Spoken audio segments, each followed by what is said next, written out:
மராட்டிய மாநில தலைமை ரஜினிகாந்த் ரசிகர் நற்பணி மன்ற மாநில தலைவர் தூதுவர் டாக்டர் எஸ்.கே.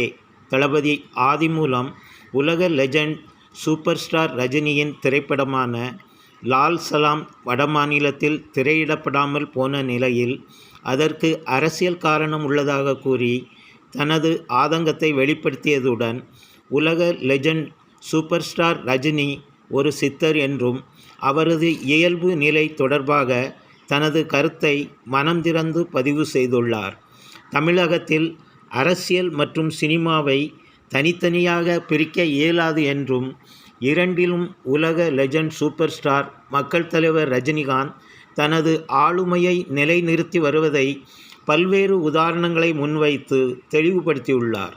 தனது 40 ஆண்டுகால பணியில் காஷ்மீர் முதல் கன்னியாகுமரி வரை 41 பல்வேறு விருதுகளை பெற்று பொது சேவையில் பயணித்து வரும் நிலையில் உலக லெஜண்ட் சூப்பர் ஸ்டார் ரஜினிகாந்த் செய்து வரும் விளம்பரம் இல்லா சேவைகளை முன்வைத்து ரசிகர்களின் நலம் கருதி அரசியல் கட்சி தொடங்குவதில் அவருக்கு உள்ள தயக்கத்தை வெளிப்படுத்தியதில் உள்ள நியாயத்தை அனைவரும் புரியும் வகையில் தனது கருத்தை வெளிப்படுத்தியுள்ளார்.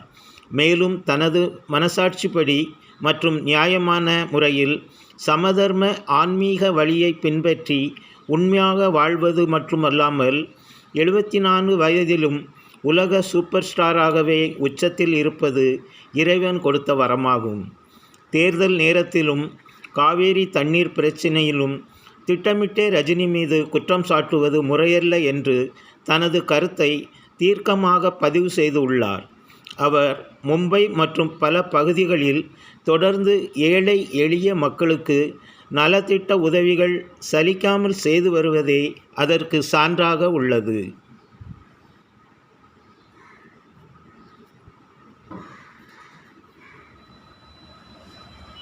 மகாராஷ்டிரா மாநிலம் மட்டுமல்லாமல் தலைவரை சார்ந்த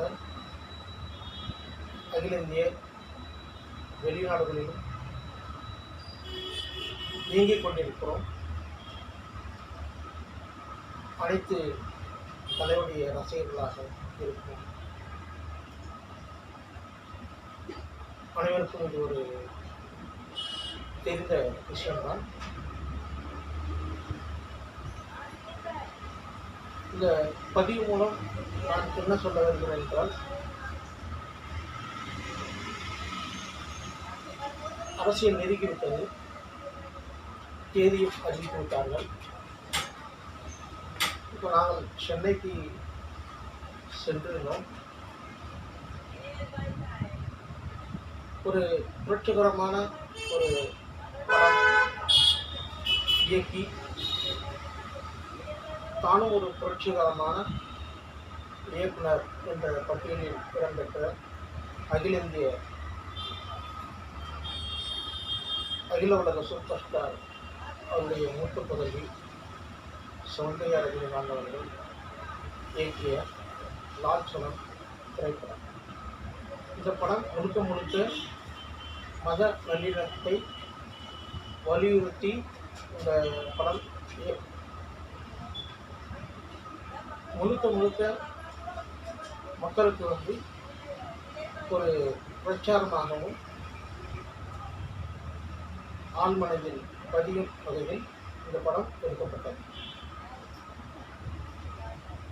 இந்த கருத்து மக்களுக்கு சென்றடைய வேண்டும் என்று தலைவரும் இந்த படத்தின் இயக்குனரும் தலைவரின் புதுமையுமான ஐஸ்வர்யா ரஜினிகாந்த் அவர்கள் எழுத்து முயற்சி வெற்றிகரமாக முடிந்தது என்ற மிகையாகும்.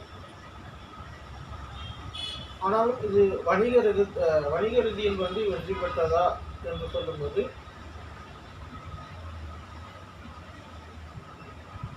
வெற்றி பெறவில்லை. காரணம், இது ஒரு பேன் இந்தியா படமாக எடுக்கப்பட்டது. தலைவர் விரும்பி நடித்தார். இந்த படம் பேன் இந்தியா படமாக அகில உலகம் முழுக்க வெளியிட வேண்டிய ஒரு படம். பார்க்கக்கூடிய படம், ரசிக்கக்கூடிய படம், ஒவ்வொரு மனதிலும் இருக்கக்கூடிய படம். அப்படிப்பட்ட படம் வெறும் தமிழ்நாட்டோட இந்த படம் முடிந்து விட்டது. அதுதான் எனக்கு வந்து மிகப்பெரிய ஒரு வேதனையானது. அவருடைய அத்தனை உழைப்பும், தலைவருடைய அந்த விழிப்புணர்வும் வீணாகி போய்விட்டதோ என்று நினைக்கக்கூடாது.